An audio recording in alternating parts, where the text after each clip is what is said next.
Welcome to New World Developers Podcast. I'm your host Shreya, and today we have Mr. Manish at the set today. Welcome to the show, sir. Thank you, Shreya. Thanks for inviting. So please introduce yourself. I am myself Manish Agarwal, founder director Mani Madan Ventures Private Limited. We are in real estate since 10 years. We do a primary market basically, Delhi NCR, Goa and Dubai. So, sir, are you exploring any other lifestyle destinations across India? देखिए India में दो ही चीज़ें हैं जो north Indians को पसंद आती है, इधर माउंटेन्स और सी। तो ऑलवेज लव फॉर माउंटेन सी। अब सबका अपना अपना इंडिविजुअल सोच है, अपना अपना प्रेफरेंस है। तो कुछ लोगों को सीज पसंद आते हैं, कुछ लोगों को माउंटेन्स। बट नाउ क्योंकि सी हमारे ना हमसे दूर है, तो डिस्टेंस वाइज सी का अट्रैक्शन ज़्यादा है। माउंटेन्स हमारे बिल्कुल पास है, within 2 hour drive 3 hour drive we will on mountain. तो माउंटेन थोड़ा सा पास है, सी थोड़ा सा दूर है, तो सी से ज़्यादा प्यार है नॉर्थ इंडियंस को specially. Same vice over Mumbai वालों लोगों को आपको माउंटेन्स ज़्यादा पसंद आता है। तो it's like that. Okay. So, sir, what makes Goa more than just a vacation spot? देखिए गोवा ना, ये कोविड स्टोरी से रिलेट करता हूँ मैं इस चीज़ को। गोवा कोविड से पहले तक का जो सेंटिमेंट था वो था इट्स अ वेकेशन कैपिटल या tourism capital of India. After Covid complete scenario change हुआ। लोगों ने ना सेविंग से ज़्यादा लाइफस्टाइल को अपग्रेड करना शुरू किया। उनको समझ में आया कि एक लेवल के बाद मनी कांट बाय हैप्पीनेस, एक लेवल के बाद। लेकिन उन्होंने फिर धीरे-धीरे उस शिफ्टिंग में क्या महसूस किया कि यार हमारे पास एक सेकंड होम, वेकेशन होम होना चाहिए। Not in case of emergency but for the lifestyle also. जिनके फैमिलीज़ या तो बड़े फैमिलीज़ हैं उनको तो चाहिए ही चाहिए। लेट्स से न्यूक्लियर भी हैं। तो आईटी जिस तरह से बढ़ा, उसने बहुत सपोर्ट किया। वर्क फ्रॉम होम कल्चर जिस तरह से आया, उसने बहुत सपोर्ट किया। तो गोवा बाय डिफ़ॉल्ट हिंदुस्तान में जब भी बच्चा पैदा हुआ है, उसकी एक एस्पिरेशन हमेशा से रही है कि मैं गोवा ज़रूर जाऊँगा। जैसे शादी होने के बाद वो स्विट्ज़रलैंड जाने की सोचता है, तो ये गोवा हमेशा इंडिया के एस्पिरेशनल वैल्यूज़ में है। ठीक है। और सर, कैसे माइंडसेट चेंज हुआ है आजकल लोगों का to buy more property in Goa और इन्वेस्ट मोर इन गोवा? देखिए गोवा मैंने आपको जैसे हमारी बात हुई पहले टूरिज्म कैपिटल ही था। इन्वेस्टमेंट क्लास जो है गोवा को, वो पहली बार एक्सप्लोर करने लगी आफ्टर कोविड। 22 से आई थिंक ये जर्नी शुरू हुई जब हम लैंड को या गोवा को एक अलग एंगल से देख रहे हैं, as a investor, as a business.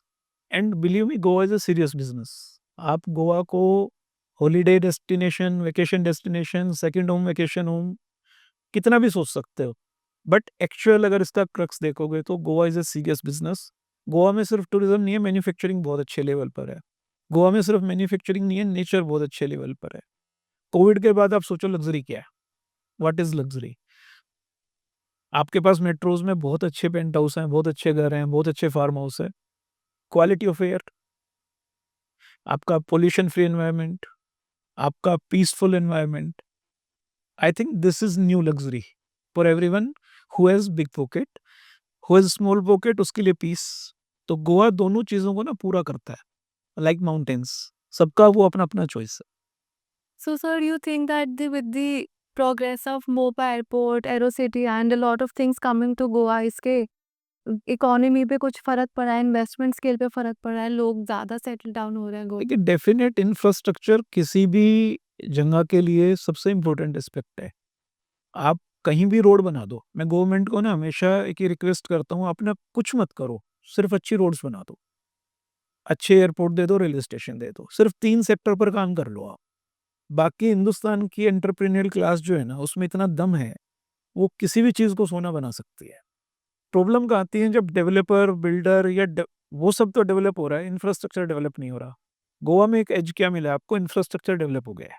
आपके पास मुंबई गोवा एक्सप्रेसवे, आपके पास रेलवे नेटवर्क है, आपके पास मोपा एयरपोर्ट है जो अब चालू हो गया है। धीरे-धीरे इसकी कैपेसिटी बढ़ती जाएगी। जब आपने 3 चीज़ें बना दी ना, अब गवर्नमेंट को कह दो अब एक स्टेप ले लो। पॉलिसी क्लियर करो, ड्यू डिलिजेंस क्लियर करो, पेपर क्लियर करो, अपने आप उस एरिया की फ़िज़ाएँ बदल जाएँगी। और ऐसा होने लगा है। मतलब आप खुद भी महसूस कर रहे हो, जिसने 2022 में एंटर किया, आज 25 में एंटर किया, ये आने वाले 1, 2, 3, 4 सालों में एंटर करेगा। तो आई थिंक गोवा नेचुरल कोल है इंडिया की। So, sir, how do you see Goa's growth in the next 5 to 10 years? देखिए, अभी मैं आपको 2 चीज़ें बताता हूँ। कई बार क्या होता है, बहुत हम जल्दी में रहते हैं। रियल एस्टेट ना जल्दबाजी का गेम नहीं है। आपने वो कछुआ खरगोश की कहानी सुनी होगी। रियल एस्टेट को ना कछुए की तरह समझे। रियल एस्टेट ऐसा नहीं होता, आज 1x का कल 2x हो जाएगा, 3x हो जाएगा। आपका होरिज़न ना 5 टू 10 ईयर अगर है, तो गोवा बिल्कुल जाना चाहिए आपको।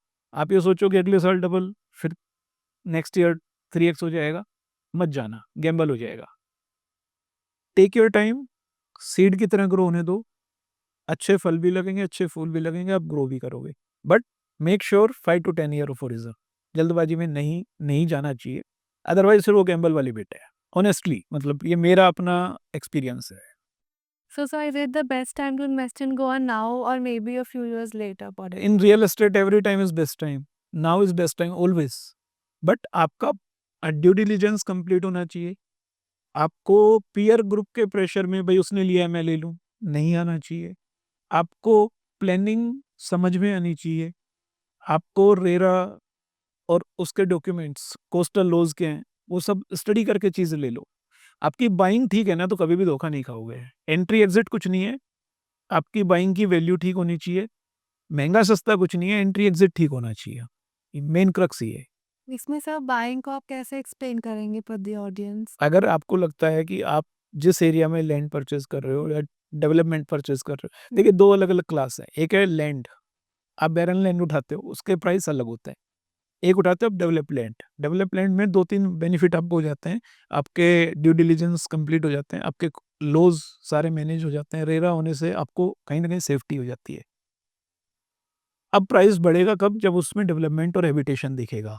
एक फेज़ पूरा हो गया, जैसे-जैसे आपका डेवलपमेंट आएगा, हैबिटेशन आएगा, वो एरिया अपने आप डेवलप कर जाएगा। आपने बहुत ऐसे एग्ज़ाम्पल देखे होंगे जिसमें रोड के एक साइड की बिल्डिंग 3x रेट पर है और उसके सामने वाली बिल्डिंग 1x के रेट पर है। That's only because of services. आपकी डेवलपमेंट कैसी होगी, आपकी एप्रिसिएशन उस बात पर डिपेंड है। ठीक है। And sir what advice would you give to someone buying property for the first time? Play safe, बहुत ज़्यादा एक्सपेक्टेशन मत रखना। अदरवाइज़ हमने रियल एस्टेट में से बहुत किस्से देखे हैं यार, हमने पहली बार कुछ लिया था, फिर हमारी एक्सपेक्टेशन पूरी नहीं हुई और हम पूरे रियल एस्टेट को गंदा बताने लगे। इसमें ना मिडलमैन की भूमिका बहुत इम्पोर्टेंट है, जो एडवाइज़र, कंसल्टेंट, रियल एस्टेट के ब्रोकर, डीलर जो भी आप बोलो। आप चूज़ योर पर्सन वाइज़ली। हमेशा मैं अपनी कंपनी में एक चीज़ बोलता हूँ, सामने वाला ना प्रोडक्ट से पहले पर्सन पर पैसा ही लगाता है। पहले आप अपना स्किल इम्प्रूव करो, अपने पैसे ल देखो आग आपके घर में लगनी है, मैं तो बेच के निकल जाऊँगा। इसलिए आपका पैसा है, आपको पहले अपना ड्यू डिलिजेंस, अपनी स्किल, अपनी नॉलेज पहले उस पर जाओ, बाद में फिर बाज़ार की चाल को समझो। एक्ट करो like stock market. All right. Thank you so much, sir. Huge thanks to you for sharing your wonderful insights. Thank you Shreya, thanks for giving me the time and Shubh Labh दोस्तों। हमारी कंपनी की फिलॉसफी और लोगो यही है, तो thank Thank you. I'm your host, Shreya Tokra, signing off. Stay tuned.